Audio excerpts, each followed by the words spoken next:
Hi, Tim from Canadian Craft Tours, and today we're talking about growlers, and more specifically, where the heck did they go? Beer is packaged in a variety of ways. The most common, in fact the most ubiquitous way these days for craft beer is in cans, either the 355 ml or the 473 tallboy. But there was a time in the expansion of craft beer and brewing where growlers were all the rage. You could take your 2-liter jug, that is 64 ounces, or your half-size growler, 32 ounces, or even your Boston Round, which was 16 ounces, into your local tap room, have it filled and capped, take that delicious beer home, and enjoy it at your leisure.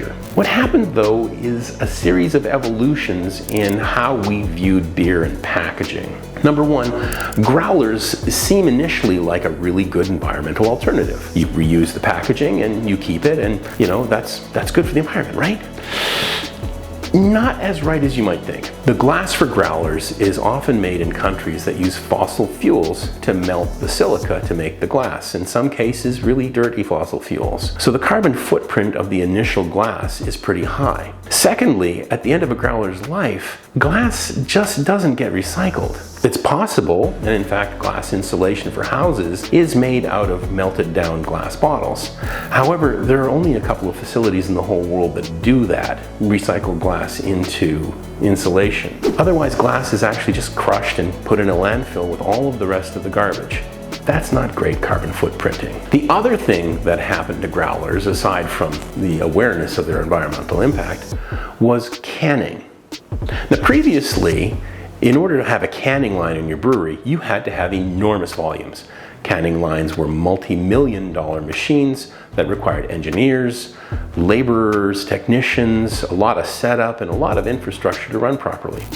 In order to amortize their enormous cost, you had to put through a huge volume of beer.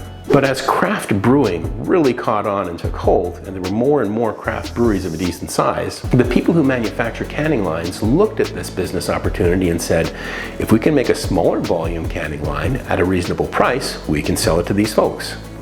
Soon it became possible to get a canning line that would service a medium-sized craft brewery for less than $250,000. Still sounds like a lot of money, but it can pay for itself in a very short order. And if you're an even smaller brewery, like a nano craft, for $30,000 to $50,000, you can get a canning line that'll keep your tasting room full of cans for the patrons to take away whenever they want. This allows for a lot of flexibility. The big hook here is aluminum. Aluminum is endlessly recyclable. And in fact, it is one of the single most recycled items on the planet.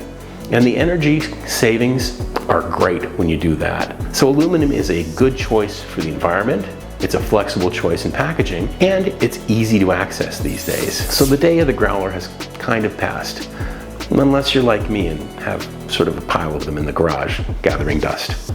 Good times. Hey, thanks for watching.